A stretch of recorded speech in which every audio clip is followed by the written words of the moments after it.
Hey guys, it's your girl KJ. Come back out to you on this podcast, Hear Our Voices. Thank you for coming back one more time to listen to us about, different things like that in New York City. Let me get some things in the way. We have, as you know, a Spanish speaking podcast, and we also have different platforms like Twitter, Instagram, YouTube, and Facebook. And we would love that you can follow all our platforms. I know it sounds like a lot, but honestly, on some of the platforms, we do put out different information. I could say I'm on, Instagram the most. So you get a lot of updates on the stories on Instagram.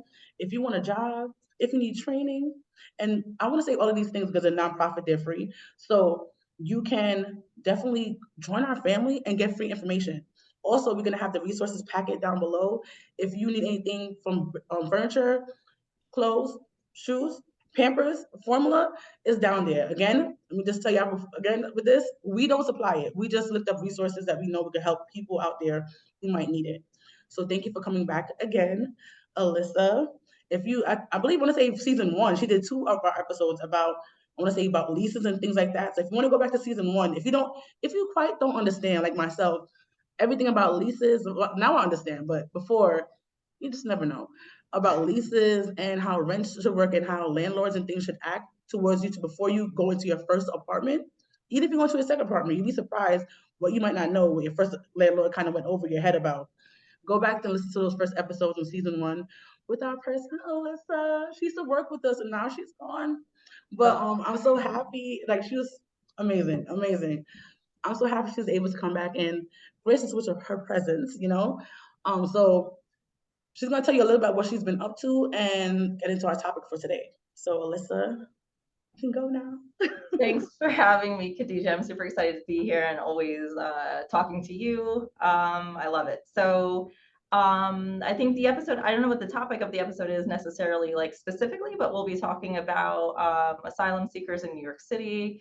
My work in that over the past year, I don't really do it right now, just as a full disclosure, but I did work at an organization that was serving a high volume of asylum seekers, and we were responsible for opening like a resource center for them, and working with the city to kind of like identify how to serve folks and kind of what they need. Um, and currently I work for an affordable housing developer slash service provider. So we do single adults, mostly outreach, um, safe havens, transitional housing, and supportive housing. So I'm excited to be back in housing, but I did have a snapshot, and it's obviously related now because there's a lot of people now in the city that don't have a place to go. So Right. yeah. So, let's, if you don't know, last week, well, technically, by the time you see this video, guys, it would have been about 2 episodes ago. We talked to our other fellow, her name is Lorden, and she's part of the Spanish population. And as you know, again, Spanish podcast, so she's part of that. And we talked a little bit about the asylum seekers and things like that. So we're gonna go more in depth, probably not in the nitty gritty of everything, but kind of on the surface level of what's going on right now. Can you explain exactly how a person even becomes an asylum? People might not even know because they have undocumented people and asylum seekers, so there are two different kind of avenues, and they get two different kind of lanes in I want to say in the law of things. Can you Mm-hmm. kind of explain that for a person who doesn't really understand how that term is used for certain kind of people and not used for others? Sure, that's a good starting place. So for asylum seekers, um, people seeking asylum, those are folks who are, fleeing something, persecution in their country, in their home, area. So basically, they are seeking refuge in another place. So a lot of people that we're seeing are from South and Central America, and they're stating that they are at risk for violence, or there's few economic opportunities for them, so they are seeking asylum for a safer place, and then that's kind of what's bringing them here, to the States. um, they are known to the government, so, but they are also like undocumented, so that makes sense. So they're known because they're seeking asylum, they were processed, they were um, interacting with the government at the border, but they don't have documentation yet, so they are all waiting for court dates to kind of prove their case for asylum. Undocumented is probably what folks are more familiar with. Those are people who have come to the country illegally, They may be known for legal issues or otherwise, but they're here, kind of under the radar. They may also be seeking poor condition, or I'm sorry, leaving poor conditions, but they're not formally kind of asking for permission to stay. Also, I want to add something to that because I might not shouldn't say this, but I know enough people who are undocumented, but some of them didn't come, especially because they came as a youth. So some people could have came here with paperwork as if you don't know, I'm Jamaican. So they come here with papers, as they call it, and then sometimes they end up overstaying their welcome. So they came here legally. People that I know anyway, they come here legally, but sometimes they don't update their. Sometimes people come from college, they don't update. I think it's F1 or something like visa, and they don't update certain information. By the time they look around, time has passed, and when you don't get it updated and the government find you, they can take you back or deport you, as they say, back to your country. So it could be another way of. Some people do come here legally. I'm not gonna say that's not the case because it happens. Yes. But a lot of people that I know in my community, they came here legally, especially as children, and their parents sometimes they end up being illegal too. And it's like that's why they have they had the program. I think it's called the Dream or something like that when Obama was in office. That if your parents brought you here, it's not like you came here knowingly. You came here as a child. You follow your parents, and they was give people help with that because it's not like it's your fault. It's really on your parents' fault to kind of do your documentation kind of thing. So they have all different kind of network. I just want to be clear so people don't say you're Yes. forgetting about my side because people could be touchy on these things. So Yes. Thank you for the reminder. Yeah, no, that's such a good point. Yeah, that happens all the time. it's kind of sad. I feel like if your child came in under 18 and they came with their parents and it's like they technically illegally here. When they get older, because all they know is this country, it's just kind of like, are you going to really deport that person when all they really know here is home? They don't even know their own country is home because they've been here over 20, 30 years. You're going to send them back to a country to be even, it doesn't make sense. But that's how it works. And I understand why they do it because they say, like, you should have done it the right way. But some people don't have the means or know what to do sometimes, even when they're in a foreign country, how to do things, kind of thing. So I can understand. So, Yep, and most yep, times when you go to no. other countries, yeah, continue. No, it makes sense. No, I was just agreeing with you. Yeah, it makes total sense. Yeah. And that's a good point for, the people who have recently come. There's a lot of children here now. And that's another difference, I think, with traditional or past immigration waves, specifically from Central or South America. Yeah. They were in the past coming to reunite with family or someone that they knew. So therefore they had like a community, they had someone to stay with, or they had that connection, right? And now because people are kind of just coming, they have nowhere to go. And from what I saw when I was working at the organization was we saw mostly kind of like single men coming in the springtime, right? And that was like, we know it was definitely a change, but it was like, okay, single men. Yeah, it wasn't a shock. Yeah. Yeah. Yeah, and they were often young and that they're looking for work and kind of like wages. Right. But then when we started to see women with children and like grandmothers and families, it That's was like, scary. it's scary. I just got chills because I can remember days when we didn't have capacity. We weren't planning for this. So it was just kind of like people were coming to us because Border Patrol, this is when Governor Abbott started busing people to New York City without alerting anyone. Right. So Border Patrol was putting the address of my organization on their paperwork. And the clients didn't know what that meant. No one knew except they were just showing up at our door. Right. And they knew the way Border Patrol knew about us was just because of like it was a big organization. They have like it's national, so there's local groups like in Texas. So they're like, oh, just go to the one in New York City. Right. Yeah, so they were just coming in like huge numbers. And then when you start to see the families with children, it was alarming. And I'll never forget like seeing children, they have nothing. So there were children and toddlers with like no shoes, and they had been here in New York for a couple of days. So if you could imagine, we were just talking about like Mother's Day, like could you imagine your toddler without shoes? They can't do anything. They can't. They can't. Yeah, so what are you doing? So like the grandmother was carrying the kid, the child around, but then it's like, oh my God, like that's when it just kind of like was really hitting me, like this is different, and and again, I don't want to take away from people who have been doing this work for a very long time, and this is all, whatever, but also like it shouldn't be normalized. But Right. you think about their journey, That's what and I'm their, thinking about. The jungles I heard from, like, can you yeah, imagine no yeah, shoes, or your shoes got lost on the way as a yes, baby, a yes, child? yes. That's crazy. Like, Yes. Yeah, yeah. And you have to think that if someone is choosing to do that, they are saying like this is going to be our best option. You right, got to be leaving something really, really right. terrifying. Because you don't I can't imagine anyone would make that decision just because, right? Like you don't choose to walk through the jungle just because. So yeah, it's like I always think about that, to not kind of get too caught up in the like, well, we don't want them. I don't even think that it's that we don't want them here, not me, but like I don't think we have the people. capacity anymore. That's the problem. Exactly. Yeah, yeah, exactly. That's really what the problem is. And no one was planning for this. So it's like crisis, high alert. It's like crisis after crisis. First we had Corona.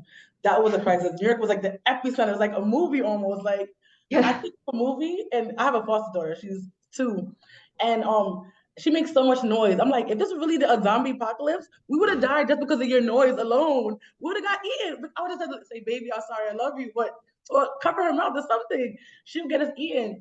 But it's just like we had that. Then we have this, and I'm not saying like it could have been worse. It could have been another sickness on top of that, and it'd have been worse. But it's just like it's so much things happening, so much funding has to go into these things.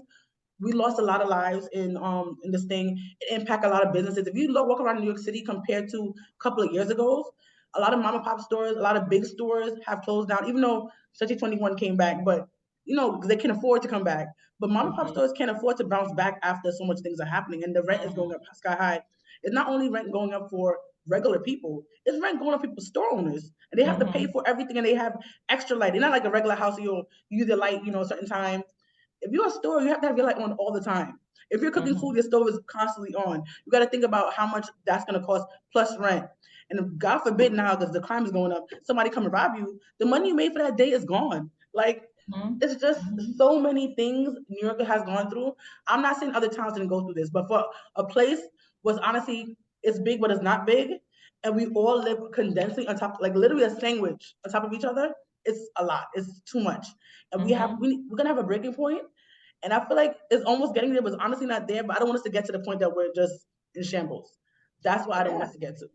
Yeah. Oh my gosh. No, you just like, yeah, you hit on all of the things because it's true and it's scary. And like, I just read 2 things just this within the past couple of days. One, like this bus company, like a school bus company, in Queens, their buses have been vandalized so much that they don't know if they're going to be able to afford to like clean them essentially and keep the business open. And this is like, they've been running That's this sad. business for a long, long time. And then another one, like a restaurant in Jackson Heights where she owes like a ton of money in arrears. And I don't know her deal with her landlord, but like she doesn't know when that like her luck is going to run out, like if they're gonna do formal evictions, whatever, whatever. Um, but yeah, and then and then you have all these people who have nothing, have nowhere to go, and their trajectory is also unknown because a lot of the folks, the court cases are so far out. I think they're probably Yeah. out to like 2025, Yes. 2026. From what Like I that's heard, not, yes. yeah, yeah, that's not, that's a long time. And then It's what are they doing? it's crazy. I can imagine not knowing my fate until 2025. And on top of that, it might not be one hearing. You got to do multiple hearings to make sure everything is together. So it's like it might go out to 2026 just because. And it's like, if again example, I do example foster care. If a Mm-hmm. judge drop off, a new judge got to take it up. That's Mm-hmm. another prolonging of something else. People are Mm-hmm. gonna die in the middle. People are gonna retire in the middle. It's so much things that Mm-hmm. can happen between now and then. And it's like, where should I do? Can I Mm-hmm. work? Do I have working papers? That's another thing. What was another thing in the news? Can they get working papers? Can they get this? But also, if you give them these, granted that they are silently, silent people, but in my mind, I think about fairness. I think about black and white. Yes, wrong or right. Yes, there's asylum seekers, but people have been in the shelter or even in New York City who aren't documented this whole time, unless they have like the I-10 number. They can't even work above the books. Mm-hmm. So it's like do you give them this and not give people undocumented this?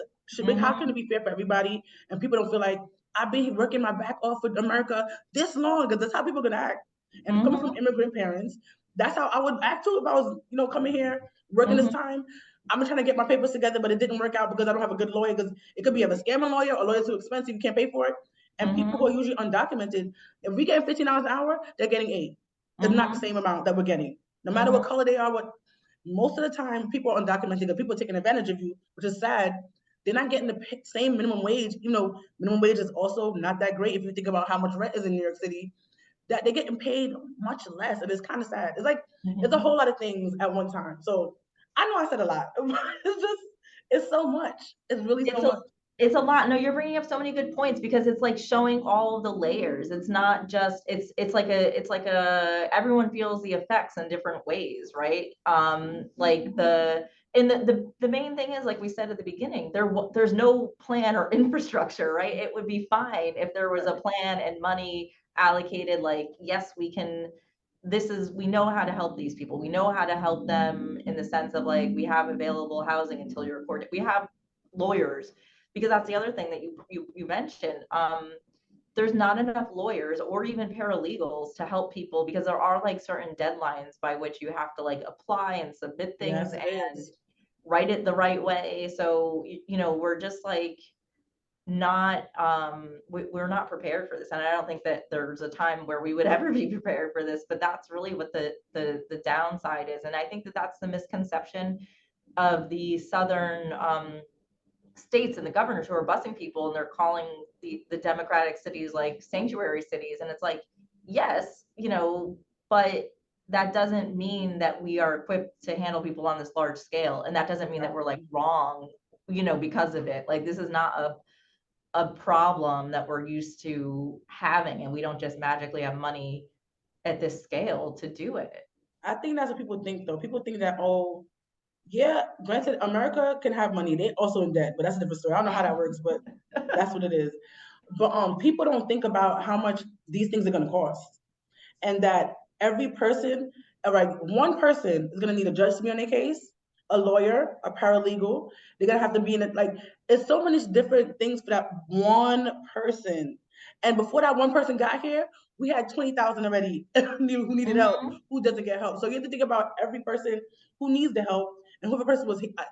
I feel so bad saying it sometimes, because I came from immigrant. I'm saying it again. I'm not a person who's just born American. It's like, I'm here. My parents, my mother was illegal in the Bahamas at one point. She came to America legally, and she has a green card now. But I'm saying my parents weren't and are immigrants. Like, I'm first generation, so I'm not like coming from a perspective like, oh, I'm American. My grandma was American. My aunties, like everybody. No, it's hard to say I want to help the people, but the people are here who are in New York already needs the help also, and we don't have the money to even fund them. We don't have the money to put them in a proper housing, and because the way things are set up as city and state, some of them don't even qualify for things for state level, because we're the sanctuary cities, the city stuff qualifies, but the state stuff didn't qualify. Unless you have a kid who's born in America, in New York or America, you don't qualify, but your child qualifies, but it's not really enough to even cover a family. I forget so much things I'm talking about, and it's just like, I don't think we have enough time even in this podcast to even talk about these information, but it's a lot of things that we're not prepared. We weren't prepared for Corona, but who really was? Maybe we should have been. They had Black Plague and they had the Spanish flu, so probably we should have been more prepared than we were. But you never know how big a thing is going to be until it actually happens. We can prepare all we want, but until that thing actually happens to you, you don't know. I could prepare, like before I was homeless, I was like, I need to get into the shelter, I need to do this and that. I didn't know how it was really until I got into the shelter. You can prepare all you want. Example, a better time, a wedding day, people who are married. You can prepare down to the T, something's gonna happen wrong. No matter how much you prepare, you have a person who's gonna have a checklist of everything, something's gonna go wrong, somebody's gonna be late, something's gonna happen to make some ruffle in the thing, right? It might not be so big that it might make the whole wedding just go, oh my gosh. If the ring is not here, probably gonna be a bad thing. But if somebody falls by accident, it's not gonna make like a funny joke. Oh, is a person okay? But if 100 things happen wrong, that makes a worse impact of what's really happening. And I think that's the problem. We might have been prepared. I feel like they're prepared probably 10%, but we Mhm. weren't ready for so much things happening at one time. And then the crime rate is going up on top of that. So it's not like only Corona, migrants are coming in, Mhm. we have the crime rate going up in New York City. We have people's Mhm. mental because they're in the house stuck with a probably a abusive person in the house. It could be man or woman because men and women get abused. People don't think about that. Kids are getting abused. Mhm. They're not at school, so they have to be home with the crazy parents who's beating their butt every day. Like people went insane. Drug use Mhm. went up. They're trying to cope with everything else. It was a lot. And we Mhm. don't have the funding for it. Yeah. Yeah. No, for sure. And I think the other thing that I'm thinking about as you're saying all that is that like you said, when you were preparing to go into shelter, like you thought you were as knowledgeable as you could be, and that's like a great thing. But then you found out. And Right. it's like, I think about that for people, and we've talked a lot about that. Like, how do we help prepare people, right? But similarly, it's like the staff don't even know half of the things. So then you combine those two things, the people who are like seeking services, whether it's homeless services, immigration services, whatever, they know certain things and they are whatever, but then the staff are coming with a certain set of knowledge and they're not aligning. Right. And then that's to the point of like things going wrong. That's how a lot of things go wrong. People don't know, they don't have enough information to kind of, nothing's going to go smoothly, but to have like an basic understanding of what to expect. I think that that's like reasonable and it's like the right thing to do. Right. We are not coordinated enough to do that. But it should be a priority, frankly, because it's just not right. It really isn't right. Like I just heard of a situation, not to get too far off, but of clients who were having incidents in shelters. But what really preceded the incidents was frustration with like transfer requests. So it's like, I could do it. yeah, exactly. So it's like, okay, that's now we're talking about the issue. And you think about that with like, yeah, all these people who are seeking asylum. What I worry about is they have all these HERCs, these sites specifically for asylum seekers, and also some folks are in the DHS shelter system. But like, at what point is that going to go away? Like, are we saying we're going to house you indefinitely? Like, when does it end? That's not cheap. I just read of a hotel who Hi. switched from homeless shelter to asylum seeker because it's like a lot more lucrative. The amount of money they're getting monthly is like unimaginable. Um, but like for how long? How long can we go on? That's the real question. We Yeah. probably can't go on for that long. My hotel, when I used to live in a hotel slash technically a shelter, but it's an old hotel, it was $4,000 for me to stay there Mm-hmm. with my daughter. I can imagine how much it costs for a hotel, actual hotel, to be Mm-hmm. housing a person for that month when they know they can get as much as they probably want, but they need to put the people somewhere. Mm-hmm. So that's what I'm thinking. Somebody told me their organization, their nonprofit, they have a couple of shelters. But they don't have all family shelters. They have a couple of family shelters compared to what they really like other stuff that they have. And they said they have 800 to 1,000 people a day, not a Mm-hmm. month, Mm-hmm. a day. So Mm-hmm. that's not counting. I keep on saying this. I feel like in every meeting, that's not counting the youth population. That's Mm-hmm. not counting singles. Mm-hmm. That's counting families. That Mm-hmm. means it's more than one person coming into this thing 800 to 1,000 a day. Mm-hmm. So what about the other shelters? How much are they getting in? Mm-hmm. Because the other day I heard 61,000 people. Mm-hmm. That's a couple of days ago. And usually the Mm-hmm. findings are usually a month old anyway. Just by the time Right. you hear about it and know the proper details for it. But they do everything like a month behind to really get the measurements of what really the numbers are. People go in and out, they might, things happen. But it's Mm-hmm. just like, how can we do this? Because Mm-hmm. before they came in, it was a lot. I Mm-hmm. don't know how they like from what you saw, do you think they were coping very well with the migrants coming? Like from what the measures, the skills that they did have at the time. I'm gonna say they started coming last year, or the year before, with the Last families. spring. Last, Yeah, last spring. Yeah. how do you think they were coping with them? At first, I would assume it's kind of turbulence, but do you think they was kind of getting the hang of it a little bit by the You time? mean the shelter providers? Yes. Yeah, I think they were, because I actually did connect with a shelter provider, a family shelter. Well, actually, they do families and single adults. So I had connected with someone about it. Like, how's it going for you? And like we were also hearing from families of like the different sites that they were at, and some were like complaining about some things, and others were saying, no, I'm at this place and it's like really good. You know what I mean? So I think that they were at the beginning, when they saw like the numbers increasing and we're starting to be like, oh, wait a minute. I think that they were trying to figure it out. I can't say that they weren't. I think that like they were really giving their best effort to be like, okay, this is like we gotta prepare for this. Right. But for like 20 families, you know what Right. I mean? Like you can do your best. If you didn't have Spanish speaking staff, you can like kind of, rush to do that, and you could get as versed in like what benefits are they eligible for. They were, I think that they were trying to shift and also like leverage their relationships with legal providers. They were trying, I think, I do know, and I'm only speaking of one, but I can't imagine the others weren't also like doing their best. So I think that that was a part of it. But then it just was like, It was it's too gonna much. break. Yeah. And then I know DHS is also like, they've been approaching a lot of providers to open new sites specifically for this population, and some have, and others are a little bit more hesitant to do it, for good reason. But it's really just like a scramble, I think, for everyone and every day. Like, how do we get more capacity? And the thing that we haven't talked about, but you just mentioned, is the children in the school system.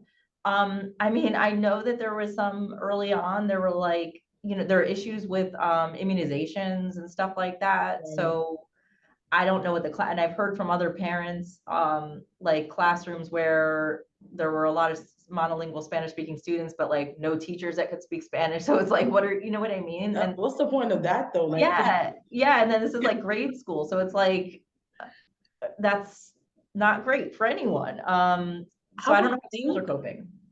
I would think if a kid came into class and they can't speak any English, they might have to get them almost like a kindergarten teacher because we have to learn it from the basics. We have to know ABCs, one, two, threes. So I'm not saying kindergarten teachers don't need a education, but you might have to get like a teacher's aide who could speak Spanish or who could, back. You don't have to be a full teacher. Get somebody who could speak this language and do it. Don't put like little kids with big kids, but get if you have smaller kids, get a person who's not even finished school and get them as like an internship or something like that. Or because at Hunter College have all these teaching things. Get Mm-hmm. those people in there to do on the job training, and I think that could help a little bit with catching them up too, because they might know they might be smarter than our kids for all we know. The problem that we just have is a language barrier. And that's the Mm-hmm. thing, and that's what I'm afraid of too. Them not getting a proper education because we don't understand what they're saying, and it's not Mm-hmm. fair to them. Also, that they're probably gonna get left back. There's no child left behind, but who really knows what's gonna happen? But we shouldn't Mm-hmm. also push them up because they're this age either. We should make sure they know the information so they could be a proper member of society in a couple of Mm-hmm. years. Mm-hmm. Mm-hmm. And the other thing I had seen recently about parents with small children, like daycare age, early childhood, and you may have seen them on the train too, that they are afraid to enroll their children in like the early DOE early childhood Oh, things really? because of I mean, they're just afraid of registering because they don't know what's going to happen. So some of the moms are preferring to just like bring their children as they're like selling. Oh, yes, I seen one. I Yeah. think they have to. I think they might have to get somebody who's part of their culture, not like who looks like me or just looks like who looks Mm-hmm. like them, who's been in here in America a long time to make them Mm-hmm. understand. They might deport you. They might keep your children. To be honest, I feel like we know what happened before with the kids in the crate, so probably not the greatest either. So I don't really Mm-hmm. know, but I feel Mm-hmm. like if they're in school, usually they leave them alone a little bit because they get the education. They usually bother parents. I Mm-hmm. feel like more. From what I see, I could be wrong. I'm just saying. I feel like, but also being in a place where when you love your child and you don't know what's gonna happen, it's easier for you to have like keep them on your side. So if Oh something yeah. does happen, you can see it happen, and not like, oh, their school is taking child, snatch your child, and you don't know where in this big country your child is. So I Mm-hmm. can imagine how scary that. I can imagine having my Oh children be snatched away from you. yeah. Gosh, Yeah. that No. Yeah. And especially after you went through that journey, like I wouldn't separate from my child. So I'm not like, yeah, I'm not like able to say like they're doing the wrong thing. But I think that it's like just, but what like it's just speaking to kind of like the like now that they're here, and then what, and I think you brought up like a good thing, people who can relate, you know what I mean? Like there are a lot of small groups, organizations that, I don't know how much they're being tapped into to provide that, kind of like peer, I don't know if it's called exactly would be like peer support, but just like relational kind of like things. I think it is happening, but you can't possibly do it. Like, I don't think at the scale of, the number of people who are here. You never know. Good example. Granted, a lot of people are coming in, but we have a lot of Spanish speaking people here in New York. As you know, New York is a melting pot. And if worst come to worst, we can use the others who just learn Spanish in school or something like that. But probably should use the people we already have and who are honestly not getting paid that well in the first place. Give them a job and have them get people acclimated to living here, how to work things, make them understand things. That's a whole job. Like people don't think about that. That's a whole job right there in itself. People don't have jobs. Boom. I gave you a job idea right there to help out. And don't do it like one person at a time.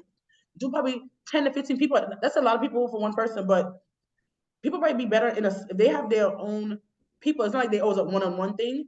It could be like a group session and they all tour New York together, learn how to register your kids together as a group. And not only you by yourself with this person you don't know, but as a person you went on a journey with to get to this country is with you by your side and you're all registering your kid into maybe even to the same school. So when the kid go to school, they don't feel alone and they're by themselves with the people who they don't speak the language with. It might be something like getting mothers together or fathers together who have kids who are all in kindergarten. So it won't even be like one is in high school, one's in kindergarten. There's something like that to kind of help keep the community. Because from what I understand, I'm not Hispanic, so from what I see, they're very Yes. tight knit in culture. So maybe Yes. having mothers like that would be a good idea to do that and to kind of help them out and be better in society and not be so lost. Yeah. Yeah. I mean, I love that. And I think that that's like, yeah, the kind of communal approach is something that's like really scary to people who are not Hispanic or Black. So it's like they don't understand it, but that's like that's the way, and I think that I know it came up, this comes up in shelter too, but it came up early on that like some of the parents with young children, if they were trying to look for work, they quickly learned you can't leave your child with your neighbor at the shelter or wherever. So then they were like, well, what am I supposed to do? And it's like, welcome to America. You know what I mean? Right. And I'm sure a lot of those people were used to leaving their children home alone at an age that is less comfortable for people here. Or yeah, with the neighbor, like it's fine. They're all just gonna watch out. But yeah, it's not comfortable for a lot of people. That could also be a thing that how the communal thing could work though. Like if we're all 15 to 20 mothers and I know a program they said they do a WhatsApp group based on like certain things, similarities that parents have. They all in a WhatsApp group. Who can watch my kid today? And I'll give you a little pocket money if you watch my kid while I go to work and I'll watch your kid next week. It could be a trading system also. Also, you don't want to leave your kid with everybody. But at the moment, we have to use what you have and kind of work from there. I haven't been in a situation. The only thing I've having similar is that my family is not from this country. That's not my story, but I was homeless. So I understand not want to leave your child with anybody, just being a mom. And it's scary, but you do also want to make money. You want to make sure you're not starving. You make sure you want your kids to look presentable. Also, you don't want your kid looking out there, snot down their nose, their clothes is dirty, and people looking at you worse than before because you're not even clean. So it's like, I can't imagine how that situation is. Like, it must be very terrifying being in this country. And for a lot of people who even come out of New York, like Colorado to New York or Maine to New York is a culture shock for a lot of people who don't live here and didn't grow up in New York. So I can imagine being from another country, like, and the thing about it, TV also fools you. Because you go to TV, like watch TV in different countries. I guess even in movies, if you watch it here, but if you live here, I feel like it doesn't make the same effect. If you watch the like stuff they watch on TV, New York looks like is always 42nd Street, and that's all Yeah. you see. Like that's you're gonna see. That's like if you come here, you're dreaming big, and you're coming out in your high heel boots, and you're going Yeah. and you're Sex in the City life. When Yeah. you get here, like man, these rats are like cats. These buildings are dropping apart, and you don't Yeah. know until you get here. And Yeah. New York is not the height that people make it up to be. So Yeah, another thing. yeah, yeah, for sure. Yeah, it's got to be a culture shock. Again, especially coming from places that like I don't even know like the conditions, like infrastructure. You know what I mean? Right. And then you're coming here, and it's like, oh my gosh, like where? where am I? I think that they're probably very appreciative of a lot of the things, like, I think so like, too. yeah, the safe subway, and you can walk around and it's fine, and whatever, but it's gotta be like, yeah, it's gotta be like stunning in a lot of ways. Yeah, it's kind of strange to think about. Yeah, it really is. But do you think it's gonna get better, or do you think the numbers are gonna slow down? Because I've heard so far that they're not gonna probably slow down for now. But do you think it's gonna get worse before it gets better? I think it might get worse before it gets better. That's my thought. And I don't know what that means exactly, but I don't think that the southern states are going to stop busing people. So, just by that, it's like it's not going to get better. And we also still don't have like enough funding or resources to um, accommodate more people. And then, like we were saying, for the ongoing term that's going to be required. So I just think that it's like presenting a lot of like challenges that no one really wants to solve. No one wants to commit to solving in the sense of like actually providing resources and money. I mean, New York City just sent buses to towns in upstate New York. Um, and we're paying for like the 4 months, not we're, but the city is paying for 4 months. But then what happens after 4 months? You Right. know, like, What do you do? They want to yeah, send them to New Jersey too, apparently, to I think Orange County. So that's another ah, possibility also. yeah, yeah, yeah. Which is like, I do think it's it is the right thing to like, we all have to play a role in this, but like, it's not sustainable. And then imagine for the people what that feels like. No one wants me. You know Right. what I mean? Like, I came here to seek asylum. You say you're like whatever, but then I'm here and literally no one wants me, and I That's can't like a do. foster child though, like going house to house. Their parents are not taking care of them properly.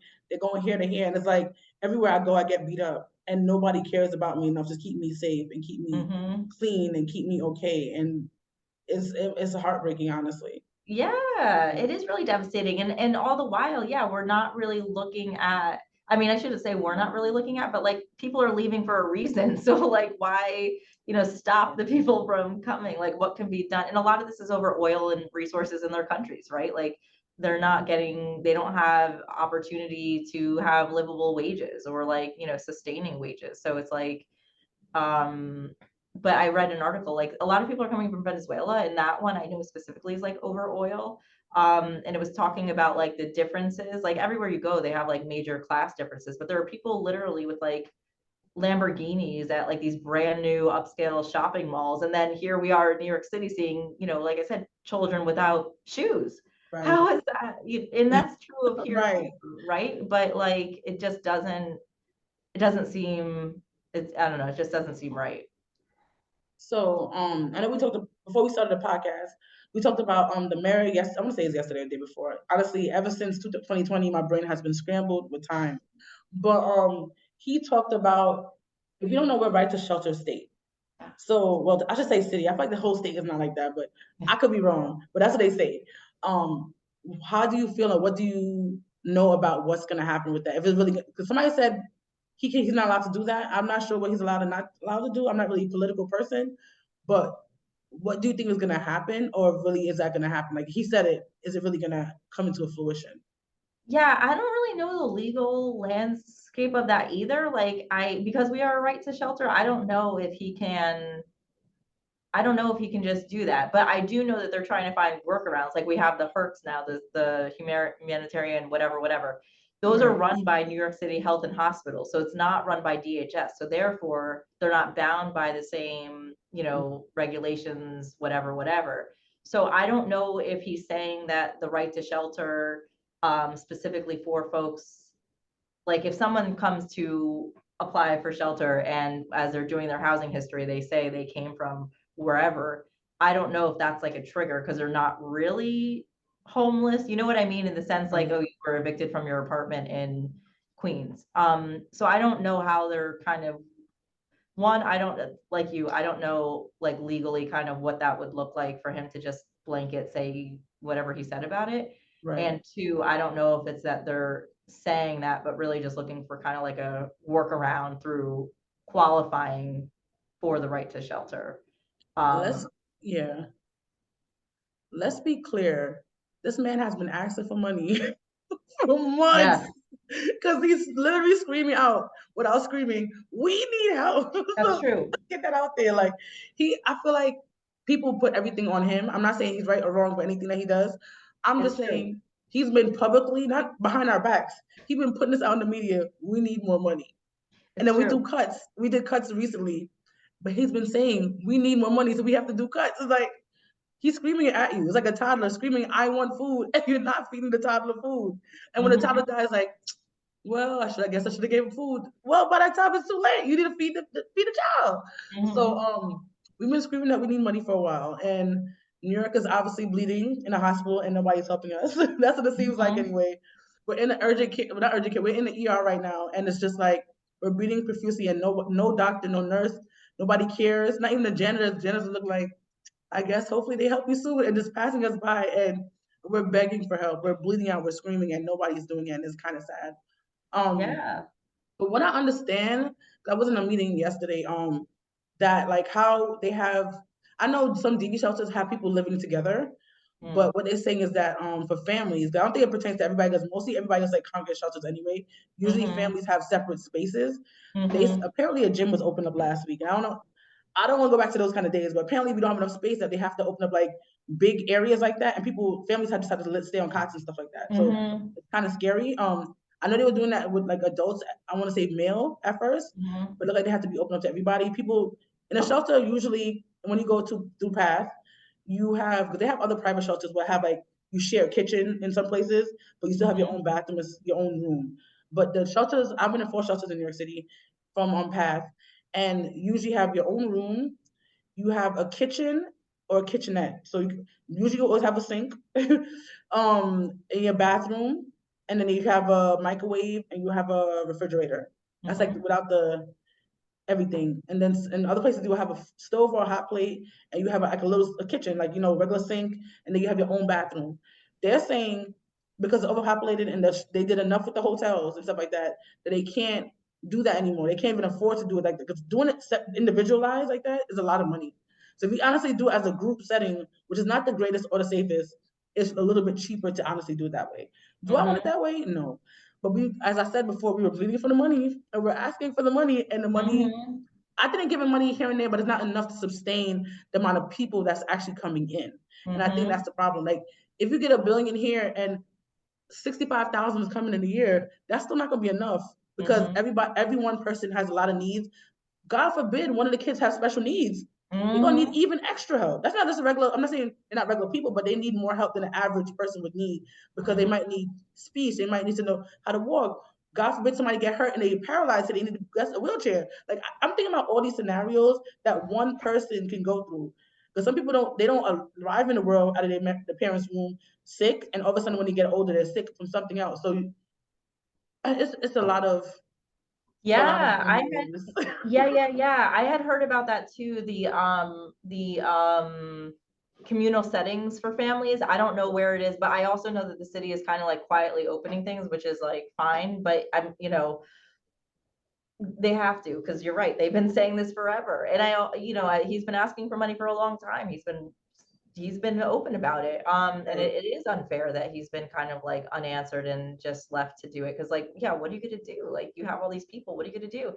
And so I don't know what that means. I don't know exactly. I mean, you probably know more than I do what it means, which is you're much more connected to the family side than I am at this point. And I just don't know, yeah, if they're trying to have workarounds for people coming from the southern border to be in those places or not.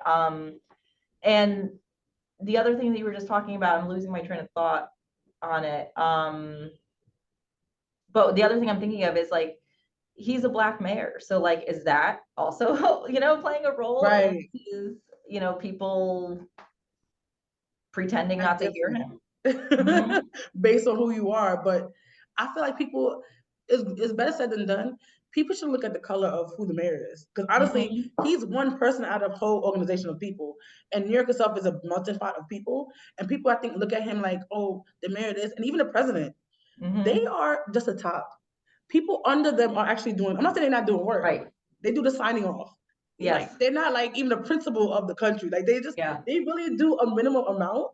And there's so much things, working parts under them. There's no way they could possibly understand in every meeting to know every single thing was going on. They know snippets of everything was going on, but not enough. And they hire people to do the stuff they need to delegate for. So people, I think, again, I'm not on his side or not on the side. The point is that he has people working, and I know they're working because I talk to some people in City Hall. So I know that things are happening, but it's so much parts working together to make the problem greater and greater and greater. And there's so much people, is an overload of it. There's a computer who has never been shut off, and you keep on working it and working it. Eventually, it's gonna die. Eventually, time is gonna run out. Eventually, Barry's gonna give up and say, "No, I can't do this anymore." It's like a person who never gets sleep. If you don't go to sleep for a certain amount of time, like if you go days and days, your body's gonna crash. You're gonna start going insane. New York is going insane. Like, literally, New York is falling apart and saying, "I need a rest. I need a break," and we're screaming. Yeah. He has done conferences. Like, it's not like he just didn't try.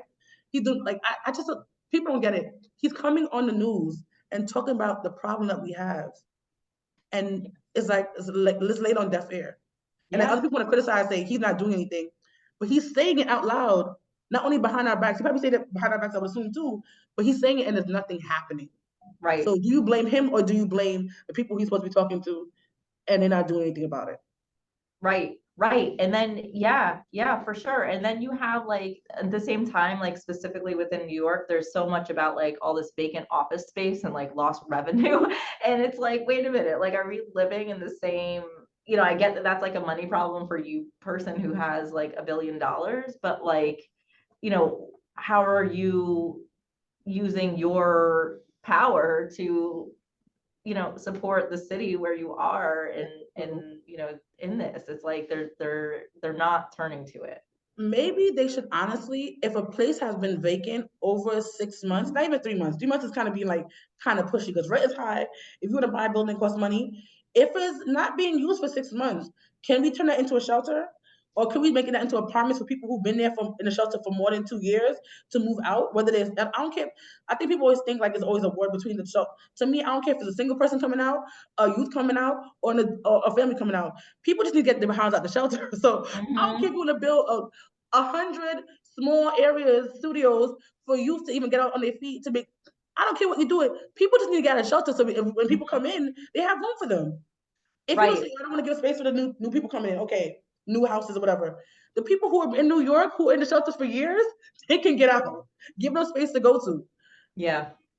Yeah, that's the other thing when I was losing my train of thought, was it feels related to that, where we don't have like capacity limits, right? And like there's no, like when the shelter system is getting to be whatever and we know more people need it, we just build more shelters rather than figuring out how to move people out of shelter, right? And a part of me thinks like, are we creating this crisis? Like, there's, what I mean? And it is all We're fueling it. Yeah, we are fueling it because it is all related to like affordable housing, and like there's a lot to be said about affordable housing. It's not affordable who, I get it. I'm like, I'm with that. It's also that like New York City is so like cost prohibitive in like it's not even real. So it's just like, creating your own problems. And then with like a group like with this crisis, like we never had infrastructure to have like, okay, we have 2,000 beds for any asylum seekers at any given time. Like we don't, you know what I mean? We never even had that to then have a point in which to welcome people, to provide relief to the southern states, but also to then say like, we can't do it because then we just build more. And it's kind of just like a little bit of a strange thing. And I think the office, I've heard a little bit about like office to residential. I don't know. Everyone has a zillion reasons why not.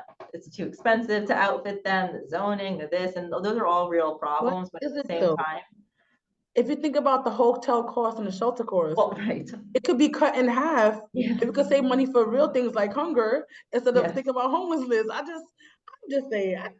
To me, it's not a big zoning, I guess. You go put the paperwork, change the zone. If you really want it, you're the big cheese. You could change zoning. That's not a problem. That's not really the issue. The issue is that we could cut the money in half and probably save money in certain areas if we did Yeah. other things better. Yeah. People out the shelter, they don't have to be in hotels anymore. If you take the old people who are there, move them out and put the new people in those spots. Mm-hmm. That's one way of making it. We, as I said, we just making shelters all the time. Make Mm-hmm. housing. That's what we need. Mm-hmm. And Mm-hmm. half people now don't even work right now. Well, I'm in office now, but most people are working at home. Right. So do Right. you really need office space? Like, Right. think about Right. Right. No, I know. And you know what? Ultimately, what it would require is people, the people who can make these decisions and they would have to believe that the people in shelter deserve housing. And that to me that's is a true. long, is it's a race issue. Mhm. Um, you know, to believe that they are worth, even if you're not going to make a profit off of it, providing, you know, a stable home for. It's sad. It's sad. Yeah, it is. I know. I'm sorry. I don't mean to be, but like you know what I It's, mean? Like you have, that's a choice, right? Like you have to decide that no, these people, I can't believe it. They deserve housing. Like we have to do it. No, no, it doesn't matter. Like we have to do this. And you know, you don't get that sense of urgency from that perspective. I feel like for certain jobs, they need to have life experience. And I feel like some people in these positions, they don't have real life. They have fairy tale life experience. They have the 1% life experience. That's not life experience. Yes. Life experience is cleaning people's toilets. That's life experience. Life experience is working at a deli. That's life experience. Working in a Target, in a Dairy Queen. That if you don't have those life experiences, I'm sorry. You should not be in some higher ups because you don't understand what it means to make literally $1 out of 15 cents. That's what life Yeah. experience is about. And we have all these requirements. You should be this age to be the president. You need to be poor just a little bit, even for 10 months. I'm not asking for a full year. I'm asking for 10 months of being poor, just a little bit, so you can understand where the people are coming from that you are serving. And that's the Yeah. problem. Yeah, for sure. I just looked someone's salary up, like some banker guy, and it was like, you know, I don't know why I looked it up, and I don't know why I'm shocked by it. But it was like $4 million annually. And I was like, and that's probably not even a lot for like people like this person. And I was like, God. okay. I just want half. I don't want the whole thing. I really just want half for this year. Maybe As next like a year. one-time payment. Not in increments. No, I want it one time. Yeah. Man, Yeah. it's crazy. But Issa, thank you so much for coming on and get us and gracing us with your presence. You gave Thank us a you. lot of information. The talk that we had was great. I loved it. I miss you. I wish you came back to us, but it's okay. I understand. I But know. I hope you're enjoying what you are now and what you're doing with the youths and what's not. So yes, Yeah, thank you so much for having me. I always love talking to you, and I hope to do more. And I'm like so happy to see you doing this. I know. On just like a personal note, I'm just so happy to see you doing this. I mean, it's really like your thing. So yeah, thank you. yeah, So guys, thank you again for coming back to hear our voices. I hope you enjoyed the segment. I really hope you enjoy. If you have any tips and tricks that you want to give me or any questions that you would like to ask, you could definitely go to any of the platforms that I told you earlier, Facebook, YouTube. Everything will be down in the description below. All the platforms except Facebook, I do. That sounds weird, but I do myself personally. I'll see the messages. Um, Lorden does the one, but 2 episodes ago, and who does Spanish podcast? She does a Facebook because eventually mine's got hacked, so I don't have a Facebook account anymore. That's why I can't do it. But if you have any questions for me and you want to do it privately, definitely get me on there. If you even want to call me from the Hear Our Voices page, I will answer. So I'm always up 2, 3 in the morning. Majority, I'm trying to get better at that. The older you get, the more sleep you need. Trust me, like we're like babies at this point. But I'm always up to answer questions about shelter. I don't know that much. I feel like about singles as much and about youth. I try my best to learn more, but I know a lot about the family because I went through that myself. So I know the journey they can go. So if you have any questions or what you want to need, call me anytime, DM me anytime. I'm here. Thank you for listening. Thank you for watching. See you thank next you. time. Bye. Bye.